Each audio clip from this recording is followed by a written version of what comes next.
Magkano ba yung sapat na ibigay sa magulang? Yung sapat para maramdaman ko naman na thankful sila na nagbigay ako. Na minsan gusto kong umuwi pero wala naman akong naiaabot sa kanila.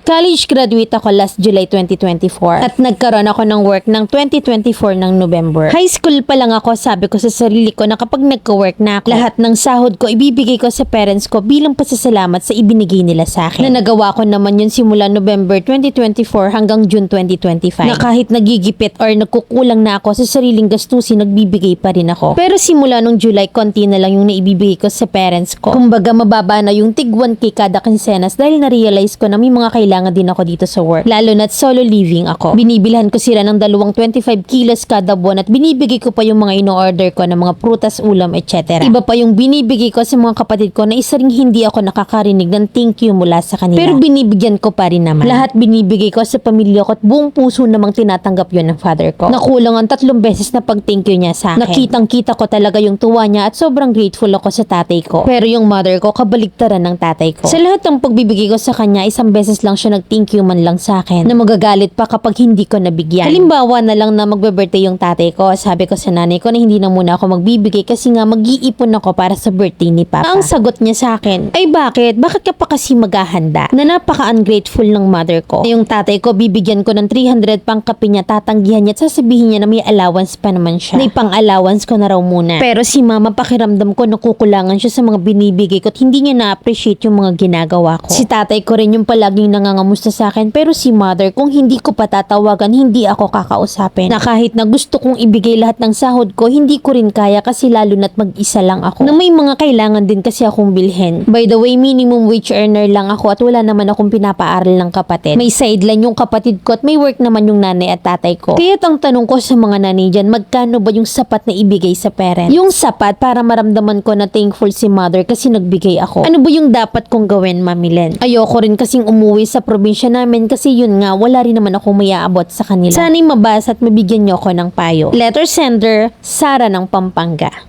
Wala naman kasing sapat sa taong hindi makontento. Sabi mo wala ka namang pinapaaral ng kapatid at may trabaho naman yung parents mo pareho. Pero bakit lahat bigay mo, ini-spoiled mo? Pwede ka namang tumulong para gumaan pero yung sapuhin mong lahat ng bigat nakakapagod talaga yan. Na minsan kasi the more you give sa kanila, the more nagde-demand sila. Dahil expected na yung tulong na binibigay mo. Na yung excitement, yung pagiging thankful, hindi na yun mag-sink in sa kanila kasi nagiging normal na lang lahat. Hindi ko nila lahat pero karamihan sa mga breadwinner na set aside talaga. Para bang wala kang karapatang mapagod, wala kang karapatang dumaing kasi obligado ka. Sa mga future breadwinner, wag niyong galingan sa una. Loki ka lang kasi kapag nagpakitang gilas ka, dyan ka maoobliga. Hindi ka na makakahindi kada hirit. Expected kasi nila na palagi kang meron. Learn to say no, learn to be honest. Pagpagod, matutong dumaing, wag manahimik. Magsalita kung pakiramdam mo na aabuso ka na. Dagdag pagod pa yung hindi ka ma-appreciate. Given na magbigay ng award sa parents to love and respect. Hindi sa pagtanaw ng utang na loob, kundi pagmamahal bilang anak. Pagmamahal mo sa kanila bilang magulang. But yung ibigay lahat at masaid ka, dun ka makakaramdam ng pagod. To the point na dun ka naman mahihirapang umagwat kasi nga sinanay mo sila. Nauulitin ko kasi nga expected nilang palaging meron ka. Na the more nagbibigay ka, the more silang dumadaing. Masaklap nito, kapag birthday mo, sariling bulsa mo pa rin.